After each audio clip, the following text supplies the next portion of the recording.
Ladies and gentlemen, welcome to Chanel Jasmine, the best novel Chanel for romantic stories. Hai guys, selamat datang di channel Jasmine, channel terbaik untuk menyimak novel-novel romantis. Mohon dukung channel ini dengan subscribe, like dan share video-video yang ada di channel ini. Terima kasih.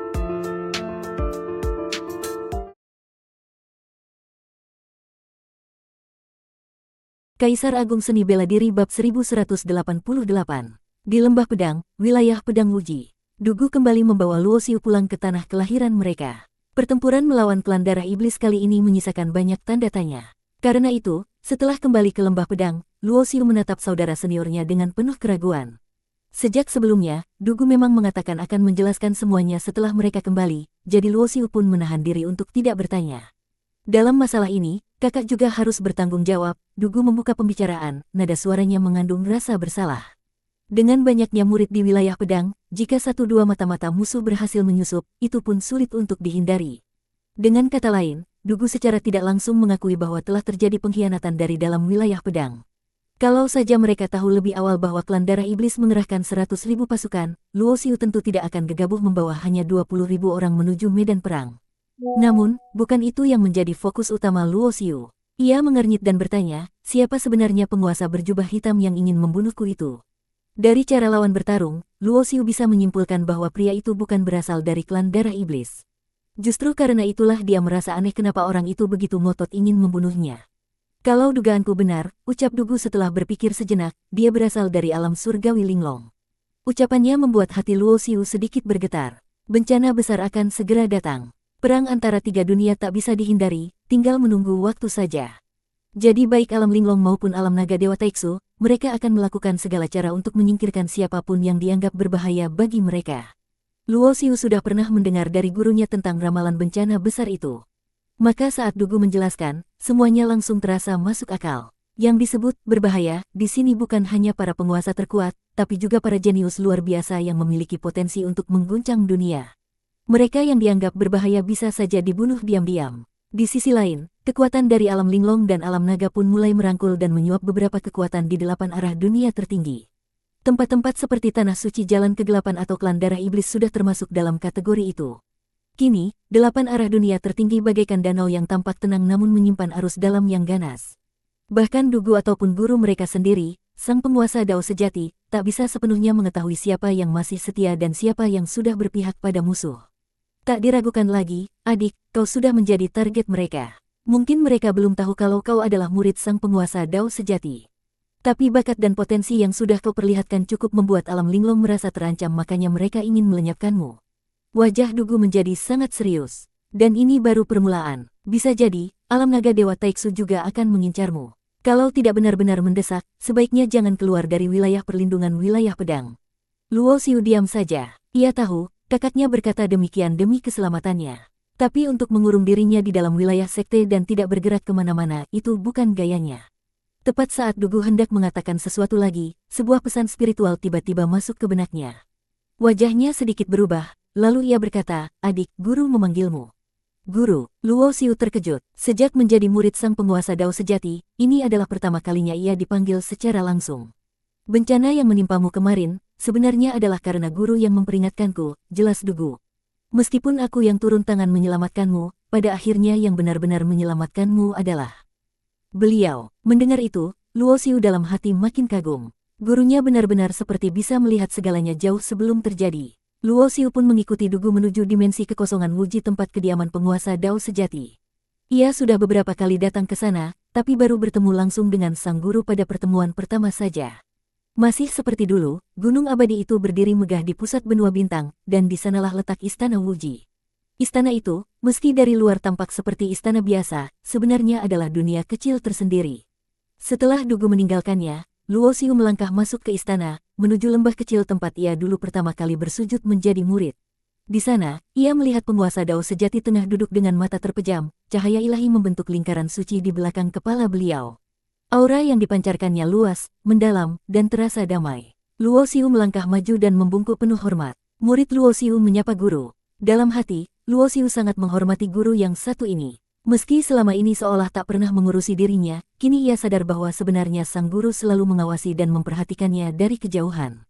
Penguasa Dao sejati perlahan membuka mata. Tatapannya tenang dan penuh kedamaian, bibirnya tersungging senyum lembut. Sebuah pembantaian besar, namun malah memberimu berkah tersembunyi, ucapnya ringan. Berbagai pemahaman yang kau miliki kini menyatu, dan kau telah menciptakan jalur suci abadi milikmu sendiri. Dengan pandangannya yang tajam, penguasa Dao sejati tentu bisa melihat bahwa tubuh Luo Xiu kini telah menyatu dengan cahaya keabadian. Ia telah berhasil mengakses kekuatan jalan abadi. Kekuatan ini jauh lebih tinggi tingkatannya dibanding kekuatan master biasa. Walaupun kekuatan Luo Xiu masih dibatasi oleh tingkat kultivasinya, dan belum bisa menyamai kekuatan para dewa sejati, tapi kekuatannya kini sudah mengalami peningkatan luar biasa. Namun lebih penting lagi adalah tubuhnya yang telah mulai mengalami transformasi. Di bawah pancaran cahaya keabadian, daging dan darahnya perlahan berubah.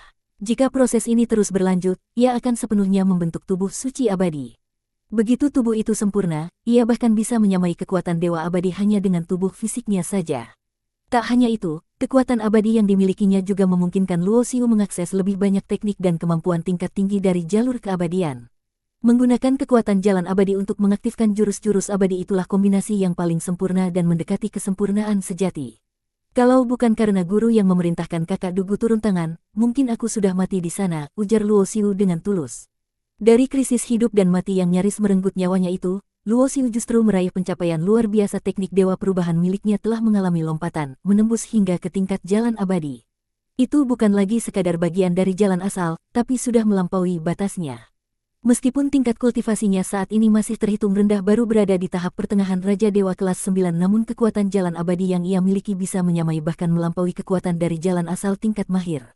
Kau adalah muridku, ucap penguasa Dao sejati dengan senyum tipis, bagaimana mungkin aku bisa membiarkanmu mati di hadapanku tanpa berbuat apa-apa. Memang, di kehidupanmu yang sebelumnya kau juga mengalami bencana besar. Tapi saat itu aku tidak menolongmu. Karena memang sudah menjadi takdirmu untuk mati sekali. Dalam bahasa lain, tak ada pembentukan tanpa kehancuran. Jika tidak mati di masa lalu, kau tak akan memiliki pencapaian sehebat ini di kehidupan sekarang. Luo Xiu mengangguk setuju. Di kehidupannya yang lalu, ia memang mencapai tingkat penguasa, tapi jalan yang ia tekuni saat itu memiliki potensi terbatas. Karena menyadari kekurangan itu, ia memilih untuk menjalani reinkarnasi, dan di kehidupan sekarang, ia menciptakan teknik dewa perubahan miliknya sendiri. Jika di kehidupan lalu, Tai Sang King hanya bisa melangkah hingga tingkat penguasa besar atau penguasa Dao, maka Luo Xiu saat ini punya keyakinan penuh bahwa ia pasti akan mencapai keabadian dan mungkin bahkan lebih dari itu.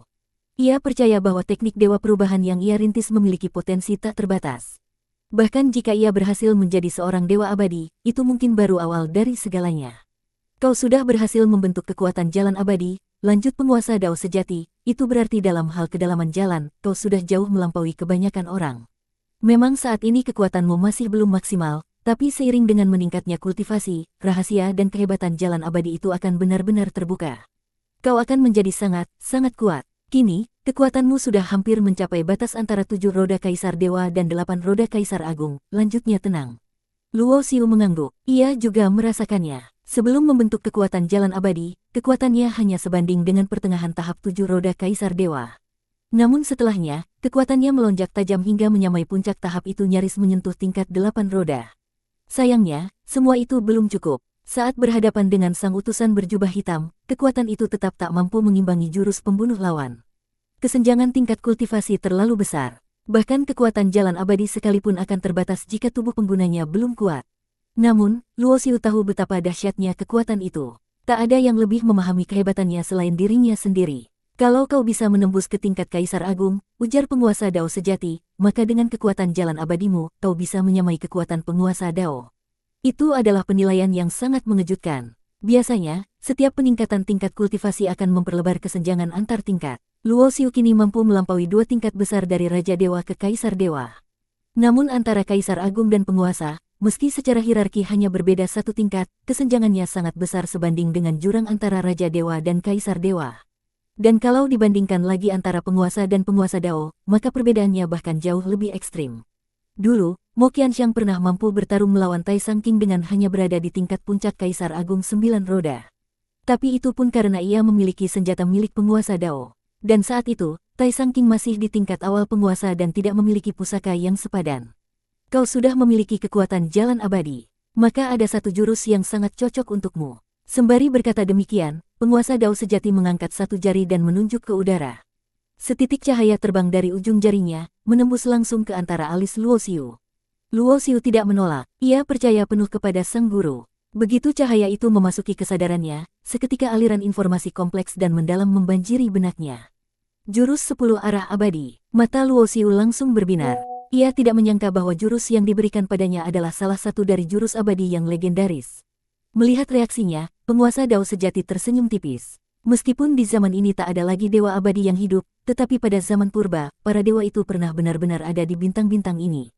Maka tidak heran kalau masih ada warisan dan reruntuhan peninggalan mereka. Contohnya seperti jurus telapak raja abadi, teknik terbang abadi, dan sekarang jurus 10 arah abadi yang kau kuasai, semua itu berasal dari peninggalan para dewa abadi. Luoxiu mengangguk, lalu bertanya penuh rasa. Ingin tahu, kalau begitu, yang guru maksud dengan bencana karena takdir abadi, apakah itu juga berkaitan dengan warisan-warisan ini?